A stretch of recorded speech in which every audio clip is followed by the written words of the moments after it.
আজ কালী পুজো এবং কালী ঠাকুরের যে রূপটা আমরা দেখি সেটা মূলত আর পাঁচটা শক্তি রূপের থেকে একটু আলাদা, আর পাঁচটা দেবীদের রূপের থেকে একটু আলাদা। কারণ আর পাঁচটা দেবী বা আর পাঁচটা শক্তি রূপকে আমরা খুব সুন্দর, খুব সুসজ্জিতভাবে দেখতে পাই, কিন্তু কালী ঠাকুরকে আমরা একটু উগ্রভাবে দেখতে পাই, একটু অ্যাগ্রেসিভ রূপেই আমরা কালী ঠাকুরকে মূলত দেখতে পাই। এবং আমরা অনেকেই জানি বা অনেকেই এটা আমরা বিশ্বাস করি যে দেবী কালী উনি কিন্তু গৃহিণী নন, উনি শ্মশানে বিরাজ করেন।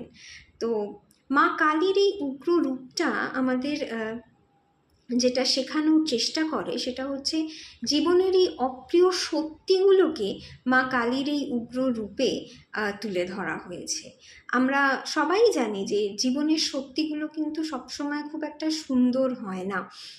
জীবনের সত্যিগুলো বেশিরভাগটাই কিন্তু অপ্রিয় হয় এবং সেই অপ্রিয় সত্যিগুলোকে জীবনে জয় করেই আমাদের এগিয়ে যেতে হয়, এবং সেটাই কিন্তু মা কালীর এই উগ্র রূপটা তুলে ধরে, যে যাতে আমরা জীবনের এই অপ্রিয় সত্যিগুলোকে মেনে নিই এবং সেই সত্যিগুলোর ওপর জয় লাভ করে আমরা জীবনে এগিয়ে যাই।